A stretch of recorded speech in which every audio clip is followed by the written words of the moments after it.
बच्चों, welcome to Bhaskar study life. कैसे हैं आप? ओके।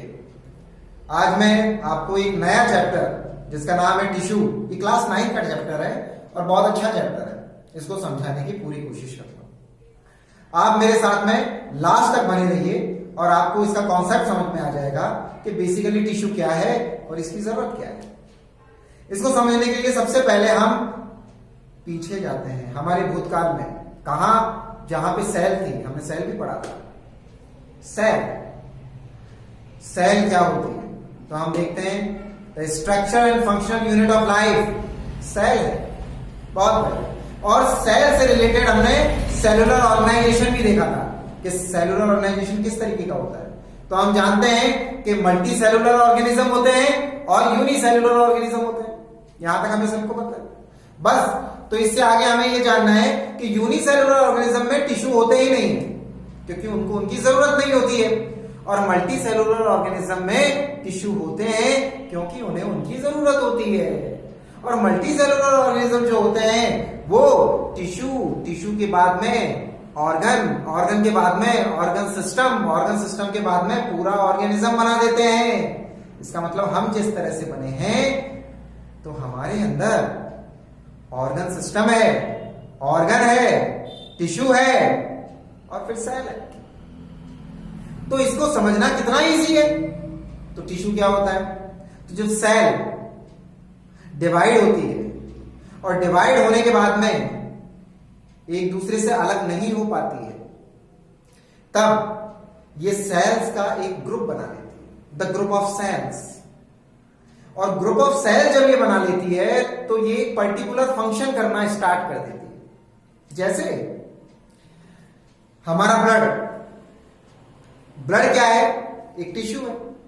ब्लड के अंदर आरबीसी होती है, डब्ल्यूबीसी होती है, प्लेटलेट्स होती हैं।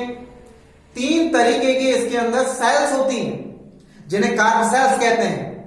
ये रोटेट होती रहती हैं और आप देखिए इनको सबको मिलाने के बाद में जो ब्लड प्लाज्मा प्लस ये ब्लड कार्पोसेल्स हैं, इनको आपस में मिलकर हम क्या कह देते हैं? टिश्यू कह देते हैं। इसका मतलब ग्रुप ऑफ सेल।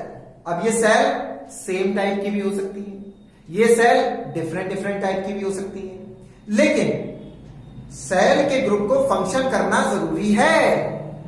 जब तक सेल फंक्शन नहीं करेंगी, जब तक उनका ग्रुप फंक्शन नहीं करेगा, उसे हम टिश्यू नहीं कहेंगे।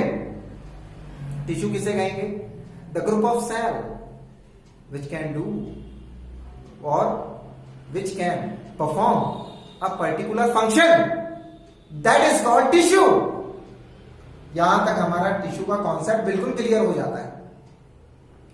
अब बात आती है कि मल्टी सेलुलर ऑर्गेनिज्म में टिश्यू होते किस तरीके से हैं, कितने टाइप के होते हैं। तो हम दोबारा से फिर हमारे भूतकाल में चलते हैं।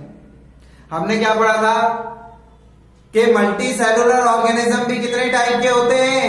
मल्टी सेलुलर ऑर्गेनिज्म भी 2 टाइप के होते हैं। कौन कौन से? Plants and animals. Very good. अब प्लांट की सेल बिल्कुल अलग होती है, टिश्यूज की सेल अलग और प्लांट की सेल अलग होती है, और टिश्यू की सेल तो नहीं होती है, टिश्यू की सेल भी अलग होती है। बिल्कुल सही है। प्लांट की सेल अलग होती है और एनिमल की सेल अलग होती है। अब जो प्लांट की सेल होती है, वो प्लांट की सेल में क्या होता है? सेल वॉल होता है। इस तरीके से ये डिफर होती है किनसे? एनिमल सेल से। तो उनके जो टिश्यू होंगे वो भी अलग तरीके के होंगे कि नहीं होंगे? बिल्कुल होंगे। तो इस तरीके से हम एक बात कह सकते हैं कि प्लांट टिश्यू एनिमल टिश्यू से अलग होते हैं। Very good. अब प्लांट टिश्यू को हम अलग पढ़ेंगे, एनिमल टिश्यू को हम अलग पढ़ेंगे। अब आपको यह समझ में आ गया होगा कि टिश्यूज क्या होते हैं, ऊतक क्या होते हैं। टिश्यू का जब हम स्टडी करते हैं तो वो साइंस की एक ब्रांच होती है जिसको हम कहते हैं हिस्टोलॉजी। तो आपको ये कॉन्सेप्ट बिल्कुल समझ में आ गया होगा।